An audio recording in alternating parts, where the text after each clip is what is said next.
Moin zusammen, Istarius hier vom Projekt Istaria und willkommen zurück in Istaria zum zweiten Rundgang, der nur etwas verspätet kommt. Ich meine, der letzte ist ziemlich lange her. Ich habe mir echt viel Zeit gelassen, weil ich doch ziemlich ins Bauen wieder mal vertieft war und dann ging die Kamera nicht und ich wollte es diesmal mit Kamera machen, weil einige wissen ja, ich spiele mittlerweile mit Mods und wollte euch da einfach mal auch zeigen, wie ich das Ganze immer sehe, weil es ist schon eine andere Perspektive, wenn man von oben drauf gucken kann.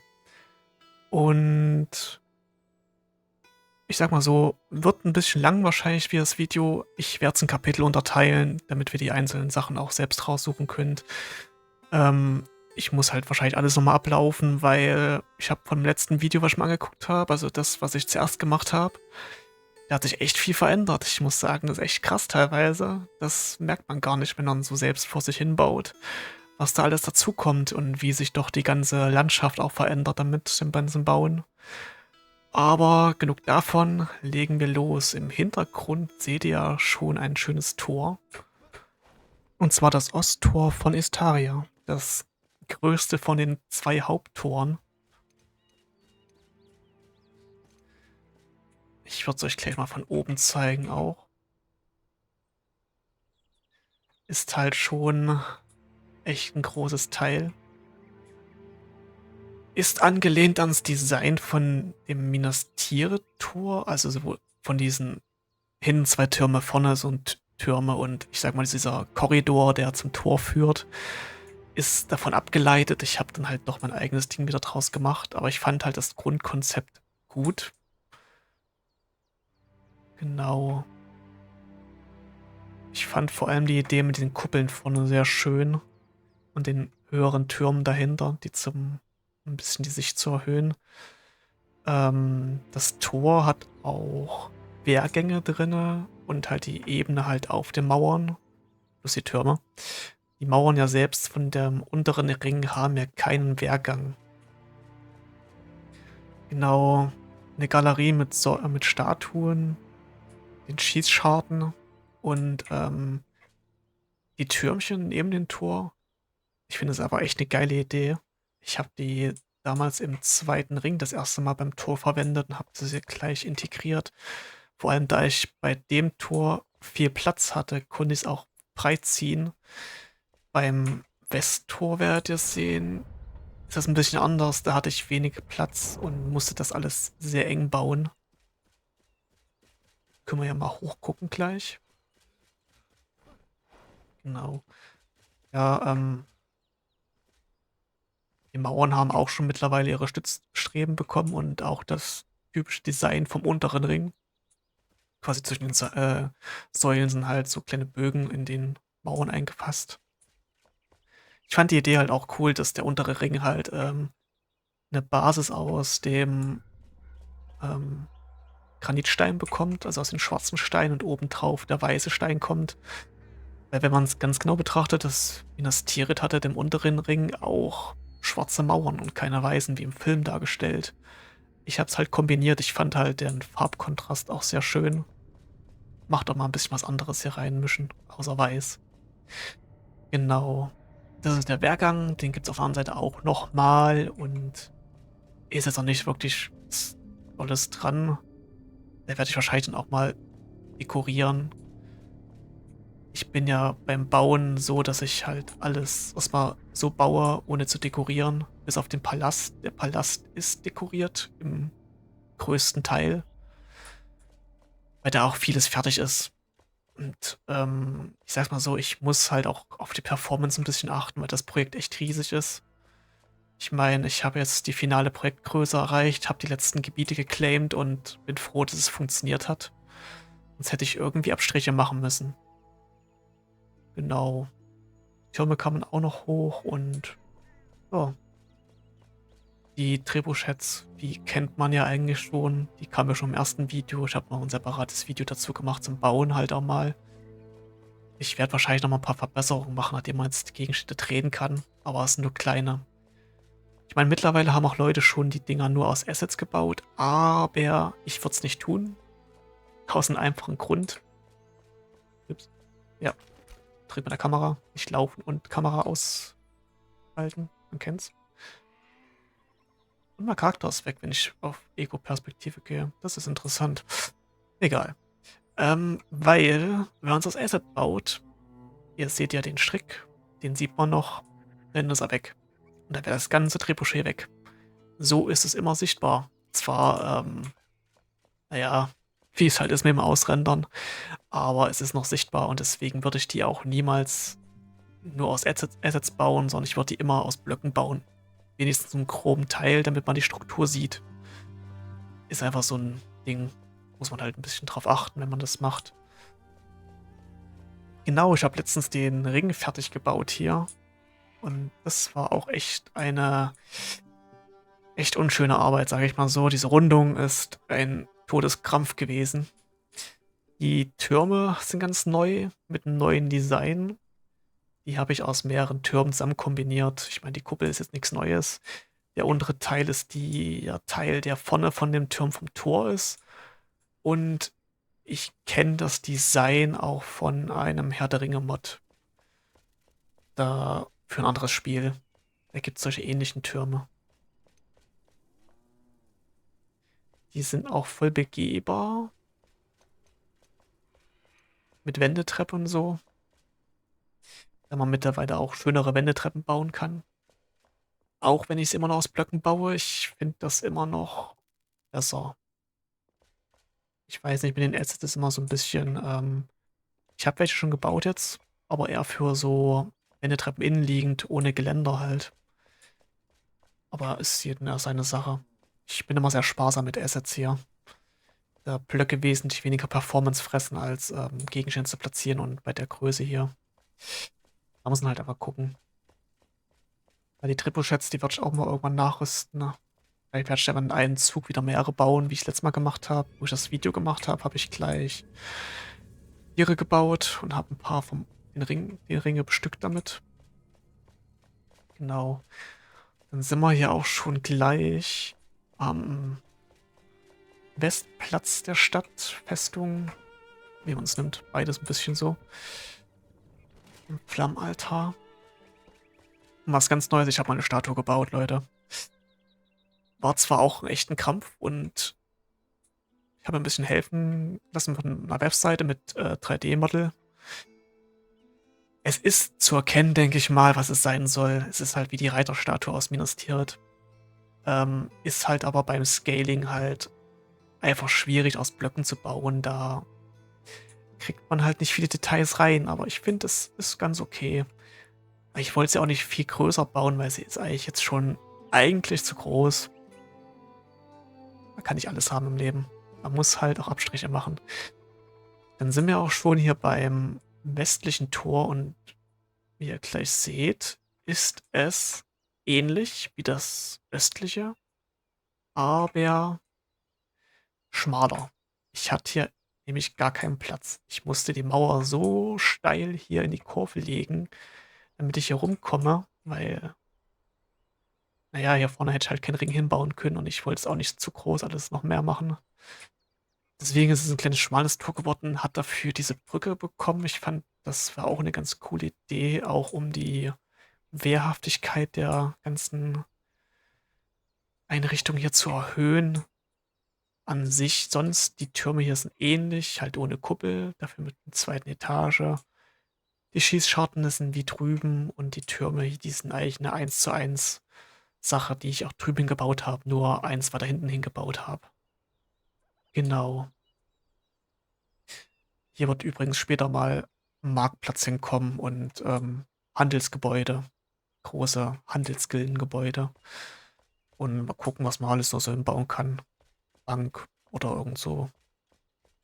Ist halt alles noch sehr viel Zukunftsmusik, weil ich bin aktuell damit da beschäftigt, die Grundstruktur der Festung zu bauen, heißt Mauern, Türme etc., um die Grenzen der Stadt festzulegen und dann besser einteilen zu können, wo ich welche Gebäude hinbaue. Also ist erstmal der nächste Schritt für die nächsten Monate, keine Ahnung. Oder ja. Grundstruktur bauen, dann würden wichtige Gebäude folgen, wie Kaserne, große Handelsgebäude, Handelskammer. Ich habe wahrscheinlich auch ein sakrales Gebäude in der Denke, denke ich mal, aber die kommt dann in den oberen Ring irgendwo hin, weil die gibt's ja eigentlich auch dort. Naja, egal. So, der zweite Ring. Und ich habe das Tor offen gelassen. Perfekt. Ähm, ja, ist jetzt noch nicht so viel. Das Tor ist halt wesentlich kleiner. Die Mauern sind dünner, weil man hat halt den Höhenvorteil. Noch ein Turm hier, um quasi die Wehrhaftigkeit der Anlage auch zu erhöhen. Und ich sag mal so, dass das zweite Ring ist, soll er auch dementsprechend wehrhaft sein, falls der erste Ring fallen könnte. Deswegen ein bisschen mehr mit Türmen hier noch hingebaut und so schon alles ein bisschen verstärkt. Und hier sind auch die kleinen Türme neben dem Tor. Das erste Mal habe ich die hier nicht hingebaut. Das Tordesign ist wie das Tiere-Tor. Sehr ähnlich von den oberen Ringen. Die haben ein relativ ähnliches Design von den oberen Teil halt. Ja, ein kleiner Brunnen für diese Aufgänge. Ich fand die Idee echt cool, wenn man hier reinkommt. Ich habe so ein paar kleine Stände hin, die hohen Gebäude dann überall hier hochgezogen und dann hast du diese engen Gassen, die sich hier durchschlängeln. Ich denke mal, das wird richtig geil, wenn es mal hier irgendwann soweit ist. Ich hoffe nur mal, mein Spielstand kackt nicht irgendwann ab. Ganz ehrlich, ich bin immer am Beten, dass es funktioniert. Bis jetzt ist eigentlich alles gut. Ich habe bis jetzt auch keine Probleme bekommen, obwohl ich so viele Altäre stehen habe und alles. Und ja, das hier, wo ich gerade stehe, war mal ganz unten, ne? Weil die Mauer habe ich komplett verschoben. Das jetzt, weil es hier so schön grün ist. Das ist alles hier unten gewesen. Das habe ich jetzt auch alles aufgefüllt. Voll aufgefüllt. Genauso wie den Berg dahinter. Weil mich die Ecke so gestört hat. Das sah so kacke aus, weil das alles so eng war. Die Mauer ging zu eng an die dran und nee. Und sie war zu dünn. Ich wollte schon, dass die, weil die zu nah am Boden ist, dicker ist. Die soll wehrhaft sein, weil sie eine Außenmauer ist. Das da drin ist eine Innenmauer, die muss nicht so dick sein, die muss nichts können. Die hier muss was abwehren können. Deswegen, die Mauer ist auch ein bisschen höher als der Boden dahinter. Auch nicht so hoch, weil man hat einen Höhenvorteil einfach schon. Deswegen muss die auch nicht so super hoch sein. Das ganze Plateau baue ich gerade aktuell nach oben mit Terraforming. Also hier einmal die vom dritten Ring, das bleibt auf der Etage und hier hinten kommt so ein Kampf für die Ebene hingezogen. Ähm, Macht einen guten Abschluss für die Stadtfestung nach hinten, denke ich. Auch weil ich halt nicht überall Mauern drumherum ziehen kann und auch nicht will. Ist ja, es soll es ja auch eigentlich in das natürliche Umgebung ein bisschen einfügen. Ich kann es leider auch nicht ganz so sehr machen. Deswegen habe ich das alles angehoben, damit ich die Mauer hier dran setzen kann, damit ich einen Abschluss hier für den Teil bekomme hier vorne. Das hier kommt noch ein bisschen weg, der Altar noch außen und die Straße hier baue ich auch noch mal draußen neu, damit man von dem Teil draußen zum Westtor kommt. Genau. So viel dazu. Ähm, ja, gehen wir noch ein Stückchen weiter durch den zweiten Ring. Da ist jetzt noch nicht viel zu sehen, weil der Ring aktuell am wenigsten bebaut ist. Ich bin ja oben auf der Mauer lang gehen, da ist ja.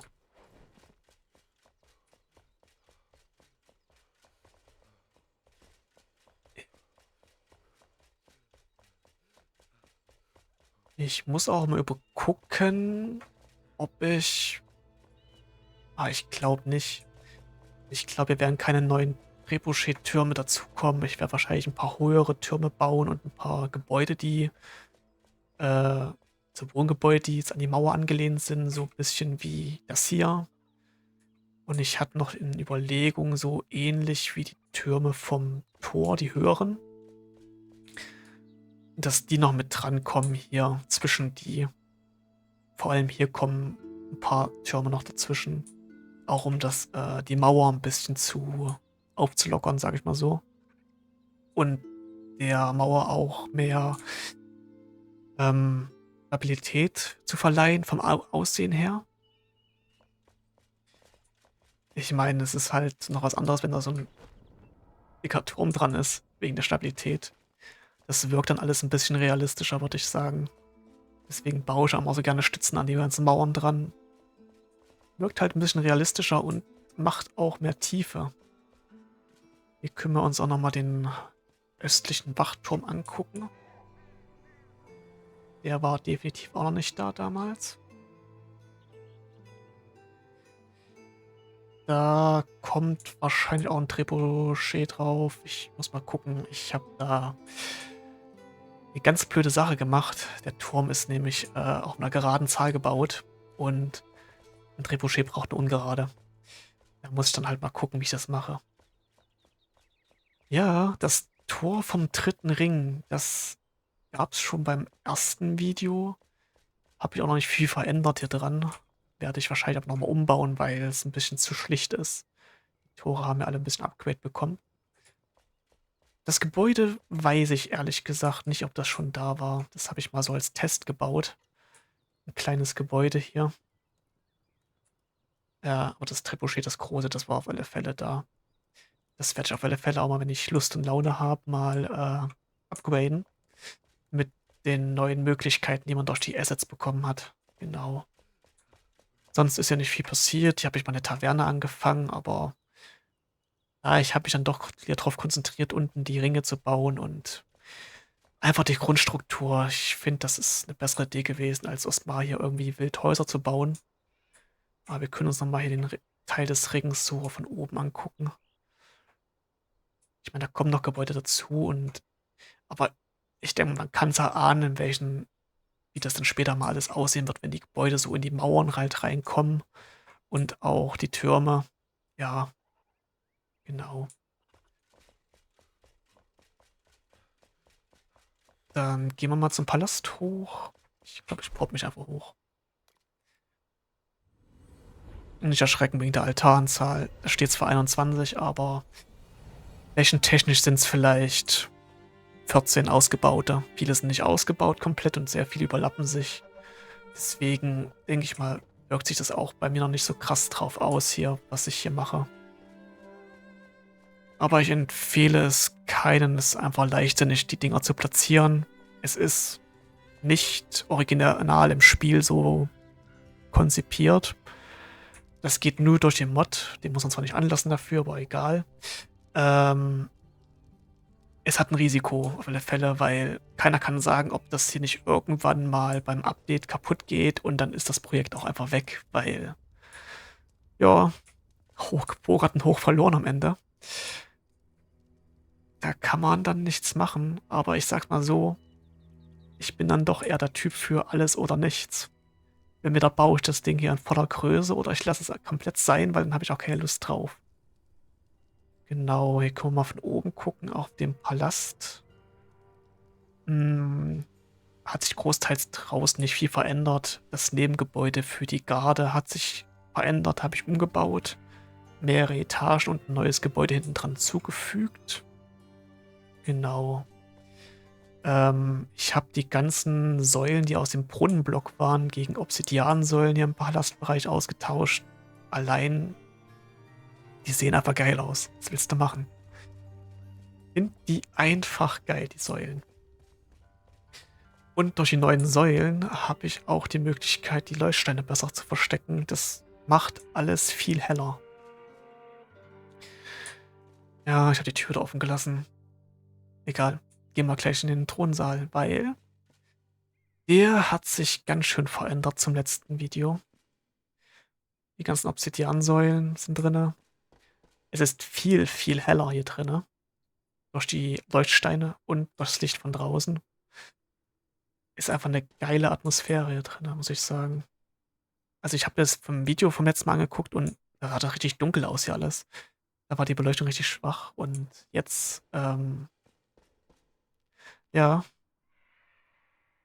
ist einfach geil mittlerweile.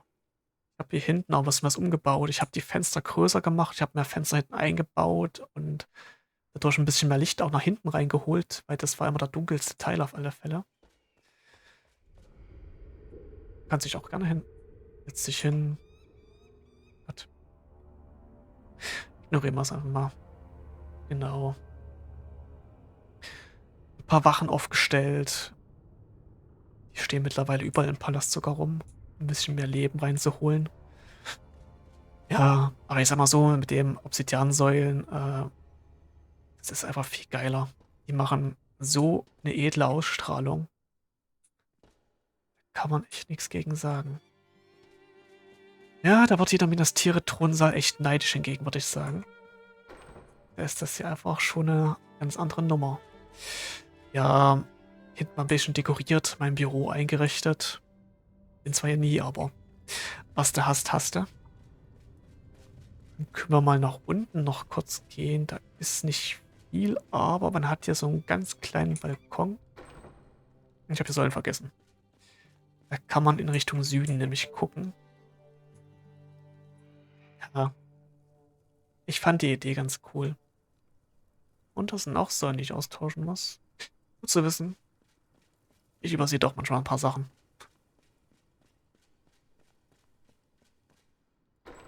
Dann gucken wir uns noch die Nebenräume an im Palast gleich.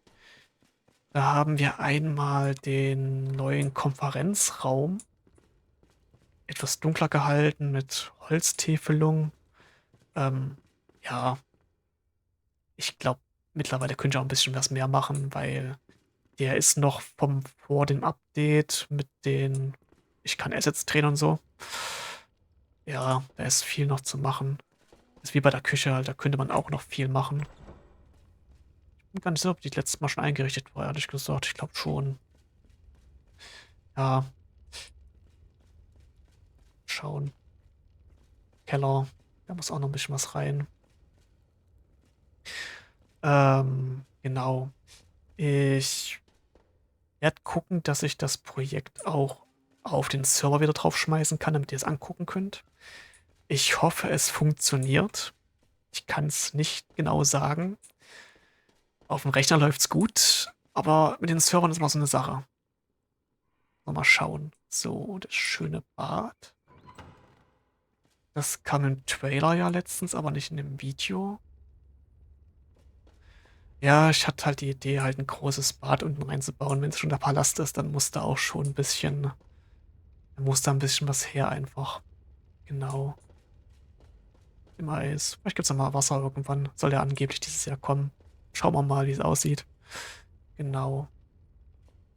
Und mal so am Rande, falls euch das Video schon gefällt, lasst gerne ein Like da und wenn ihr das Projekt weiter verfolgen wollt, lasst ein Abo da. Das wird noch ein paar Jahre dauern hier auf alle Fälle, bis ich fertig bin. Da kommen noch ein paar Videos und so. Die Etagen sind auch ein bisschen dekoriert. Ich glaube, das war aber schon auf alle Fälle. Den Speisesaal, den kennt man auch schon. Außer, dass natürlich jetzt das Design ein bisschen anders ist durch die Säulen. Es ist heller geworden auf alle Fälle. Ja, und das Geländer ist neu. Bin ich auch sehr dankbar drüber, dass das Geländer da ist. Und ich habe ein bisschen Essen platziert. Ja, aber nicht zu viel. Bisschen halt. Man muss es auch nicht immer übertreiben, finde ich. Ich sag mal so, zu viel dekoriert und dann hast du auch keine FPS mehr hier. Ich meine, das sind ja eh schon sehr grenzwertig langsam. Ja, die innere Galerie ist auch leicht dekoriert. Auch hinten, wenn man hinten, man kann einmal drum rumgehen in der Galerie. Und wenn man so ein paar Ladebugs hat wie ich hier, ganz toll immer. Genau, ja, die Außengalerie, da sind die Säulen ausgetauscht. Was Besonderes, aber wir können mal von außen das Gebäude vom Palast komplett angucken nochmal. Das Dach auch komplett ausgetauscht. Das ist ja vorher dieser andere Stein, dieser ganz einfache gewesen. Und habe das gegen die Granitschindeln ausgetauscht. Die zwar dieses Moosige haben, aber sie haben schönere Abschlüsse. Deswegen baue ich nur noch mit denen eigentlich. Ja. Sieht man nicht so oft halt von oben. Außer vom oben Turm halt aus.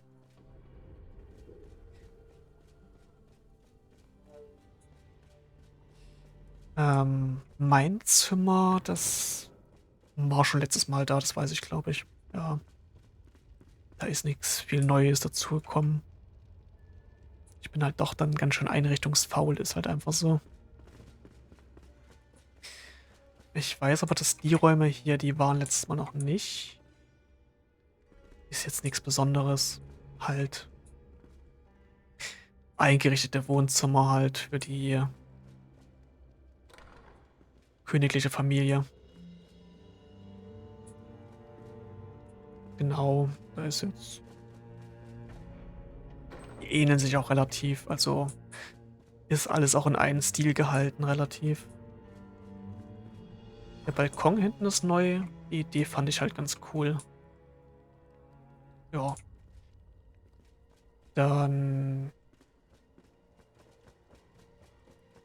gucken wir nochmal runter in den Turm, denke ich mal. Ja, in den Turm. Da ist jetzt nicht viel Neues, da ist man eins zu weit. Ich habe übrigens auch die Tür weggemacht, weil scheinbar haben einige Leute die untere Etage nicht gefunden, weil hier eine Tür war und die waren scheinbar so unscheinbar. Ich habe einen Durchgang hingemacht und dafür kann man halt da nicht in den Thronsaal rein.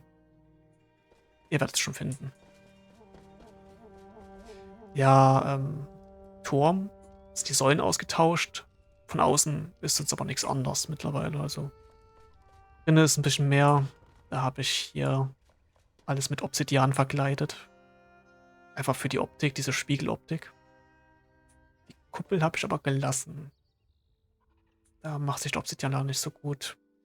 Ach, vielleicht gibt es mal irgendwann einen Lapis-Lazuli-Block, dann würde ich das wahrscheinlich mal gegen Blau austauschen, vielleicht. Ja, hier die Geländer ausgetauscht, die Säulen. Da habe ich einen kleinen Baum hingesetzt. Ich mag diese roten Bäume einfach und der hat sich hier irgendwie angeboten, auf diesen Balkon zu kommen. Fand die Idee ganz cool. Genau. Ja, im Turm selbst. Ich habe die Wendeltreppe überarbeitet. Das Geländer ist jetzt anders. Und ja, die Säulen sind halt drin. Dadurch ist halt auch hier alles viel heller. Weil durch die weißen Leuchter kann man schon eine wesentlich hellere Raumbeleuchtung hinbekommen. Und ich habe ziemlich viele Fenster hier drin. Also, was ist das schon? Ja, es sind immer noch die 2 Etagen Bibliothek. Dafür habe ich oben den Alchemisten einziehen lassen. Hier hat er sein Büro bekommen im Turm. Quasi so als Weiser des Elfenbeinturms. Hat auch ein großes Büro bekommen und hat auch ein Wohnzimmer bekommen. Wie so ein Schlafgemach, wie man es nimmt. Die Assistentin ist auch hier im Turm. Habe ich den Raum auch nicht fertig eingerichtet. Ich muss mal kurz was trinken, meine Stimme ist fast weg. Bin es dann doch nicht gewohnt, so lang zu reden. Ja, an sich gucken wir uns nochmal den Turm von außen komplett an, denke ich mal. Dass es von unten nicht mehr geht, leider, der dann aber ausrendert. Gucken wir das jetzt halt von der mittleren Etage einfach an. Da sieht man halt den meisten. Da kann man nochmal die ganze Pracht von dem Turm begutachten. Ne? Da kann man nochmal rauszoomen auch. Da sieht man mal eigentlich, wie groß das Projekt ist.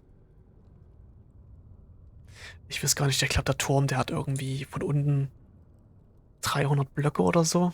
Der ist schon ziemlich hoch. Ja. Und hier sieht man auch, dass in der Westseite das jetzt sich jetzt besser anpasst, einfach von der Kurve her. Und ja, dann würde ich sagen, gehen wir nochmal in das Nebengebäude, was ich letztens umgebaut habe. Da gibt es noch ein bisschen was zu sehen. Wenn man hier diese tollen Treppen.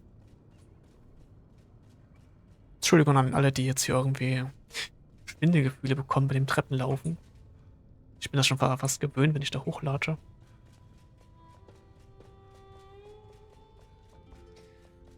Gehen wir mal hier rüber. Ja, Säulen ausgetauscht.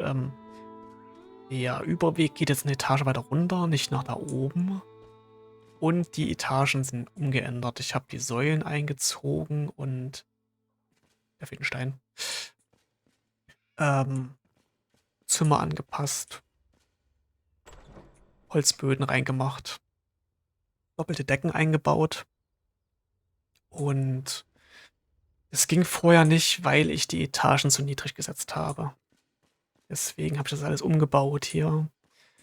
Treppen anders gemacht, hier auch Wendeltreppe eingebaut. Ich habe den Balkon hier hinten geändert. Gucken. Vorbau hier habe ich geändert. Ich habe warte, den ganzen Teil hier neu dran gesetzt, um mehr Räume zu bekommen und um das Gebäude weiterzumachen, damit es nicht so dünn wirkt. Es war doch sehr schmal an der Felskante gebaut, so hat es ein bisschen mehr Breite, das Ganze dann. Den Turm hier geändert hier oben. Der war vorher viereckig. Ja, die Türmchen hier vorne und der Balkon ist auch geändert. Ja. Und der Turm hier unten ist auch neu. Muss man nur angehen. Wird noch nicht gerendert. Und hier drüben sieht man auch schon das neue Gebäude. Das habe ich letztens ausgebaut, um den oberen Teil hier an der Seite abzuschließen. Es sollte es auch ein Nebengebäude sein von den Quartieren der Garnison. Gehen wir gleich mal hin. Gehen aber erstmal hier runter. Ja, genau. Dadurch wirkt es auch alles ein bisschen heller durch die neuen Säulen. Das hier habe ich mal angefangen einzurichten, aber gut, dass ich wahrscheinlich nicht weitergemacht habe, weil mittlerweile kann man ja viel mehr einrichten. Deswegen, das kommt auch noch mal dann wahrscheinlich. Ich bin halt einfach mit Bauen beschäftigt, leider. Einrichten kommt schon irgendwann. Genau, hier habe ich noch einen Turm hingebaut, um etwas die Wehrhaftigkeit des oberen, also des Palastes zu erhöhen. Ist hier nochmal so ein Verteidigungsturm da, der den Aufweg beschützt. Genau. Muss mal gucken, auf der anderen Seite im Osten müsste ich eigentlich auch sowas Ähnliches bauen. Da gibt's eigentlich fast gar nichts. Der ist eigentlich am schwächsten, der Teil da. Schauen, wo ich da Platz finde. Ja, hier geht's zum neuen angebauten Teil des Traktes hier auch. Ist aber nichts drin halt. Alles leer. Hab halt die Decken eingezogen und die Böden und die Fenster sind drin und so, aber mehr nicht. Kommen wir zumal zu was Coolem aber. Die Waffenkammer, die habe ich überarbeitet, nämlich mit neuen Waffenständern für die Lanzen, für die Bögen, für noch mehr Bögen, Schilde, Äxte, Schwerter, alles. Alles schön einsortiert. Ich habe extra ein paar weggelassen, damit auch ein paar Benutzungen sind halt, logischerweise. Kann nicht alles voll sein. Ähm, Gott sei Dank kann man die Dinger jetzt drehen. Das ging ja sonst vorher gar nicht. Das ist halt echt so ein Ding, da kann man echt coole Sachen mitmachen. Ich finde, die Waffenkammer ist schon geil. Und der Boden, ich finde, das macht nochmal so einen anderen Effekt halt, dass dieser Boden spiegelt einfach. Untere Etage haben wir hier dann halt die Rüstung aufgestellt. Massenhaft. Und hier hinten sind noch ein paar Sachen für den Übungsplatz draußen. Da gehen wir gleich mal hin jetzt hier zum Übungsplatz. Der war schon da letztens, aber noch komplett leer. Mittlerweile Grünzeug, ein paar Soldaten, die beim Trainieren sind, auch die Bögen mittlerweile in die Hand drücken kann und so. Und ein paar andere Sachen auch da sind. Ja, ein paar Soldaten, die kämpfen. Den Lanzen geht's am besten, die Schwerter sind ein bisschen schwieriger, aber ich finde, es geht. Ist ganz gut auf alle Fälle. Da setze ich dann noch ein paar mehr hin. Ich wollte es aber auch nicht zu überfüllen, ehrlich gesagt. Und dann gucken wir uns noch das Gebäude jetzt hier an, das neue, das den Abschluss bildet. Mit einer kleinen Brunnenecke und ein bisschen Bewuchs. Der Bewuchs ist eigentlich auch ganz geil. Da kann man echt viel machen damit. Ja, ich sag mal so, ist schon ein bisschen komplexer von der Struktur des Gebäude. Es soll ja auch ein bisschen was aussehen, ist immer noch im Palastbereich immerhin integriert und ja, aber ist an sich nur Unterkunft für die Soldaten, also die Palastwache. Genau. Da haben wir auch noch eine coole Sache drin. Ich habe nicht mal Wendeltreppen gebaut. Also aus Assets. Aus dem Badewannen, aus Granit. Die geben sehr schöne Treppen, finde ich. Einziger Nachteil, du kannst die nicht übereinander setzen, wenn du auf eine Etage wechseln willst. Dann ist der Platz zu eng, die Steigung zu niedrig. Aber wenn ich die Steigung erhöhen würde, wird es dir hängen bleiben und da wäre keinem geholfen, leider. Ja, das war's eigentlich, so würde ich sagen, mit den Updates. Wir können noch mal kurz gucken hier, wo dran ich hier fummle. Sieht man so von oben den Berg, der noch dazugehören soll zum dritten Ring hier. Und hier hinten, das wird dann auch der Abschluss da hinten, damit das hier nicht einfach so runterfällt alles. Hier kommt noch mal auf Höhe von Ebene 2 eine Ringmauer hin. Also erstmal Berg, Ringmauer, also hier, wo die Kante ist. Um das hier nochmal abzuschließen, das wird dann hier in dem Gebirge enden. Das kommt dann, nachdem ich mit dem Teil hier fertig bin. Und dann geht's halt weiter mit dem zweiten Ring. Ah, mir fällt ein. Wir können uns was angucken. Ich habe hier unten noch was. Das Gewölbe. Da ist zwar nicht viel zu sehen, an sich ist es eine kleine Halle. Und mit NPCs, die ich hier verlassen habe. Hier habe ich mal so eine kleine Halle gebaut mit so einem Lichtschacht. Ich muss mal gucken. Ich bin am Überlegen, weil es hier auch schon rausgeht. Dass ich das vielleicht mit integriere, wenn ich hier den Ring baue. Ist aber eigentlich auch schon wieder fast zu hoch, muss ich sagen. Weil der Ring wird nicht so hoch kommen eigentlich. Ich habe mich überlegt, ob ich vielleicht die Grabmäler hier reinbaue. Dass man hier vielleicht eine Treppe hinbaut. Oder eine Treppe nach unten wäre eine Idee. Treppe nach unten wäre eigentlich eine geile Idee vom Palast aus. Außen langsam am Gebirge. Das wäre es eigentlich. Ja, dann machen wir noch mal. Keine Ahnung, warum du hier chillst. Nochmal einen kleinen Rundflug. Und dann würde ich sagen, hoffe, es hat euch gefallen. Wie gesagt, lasst gerne ein Like da und wenn ihr es weiter verfolgen wollt, lasst ein Abo da. Updates kommen mir regelmäßig auf Discord oder auf Reddit. Poste ich die Sachen auch immer. Und dann vielen Dank fürs Zugucken und wir hören uns dann beim nächsten Mal. Ciao.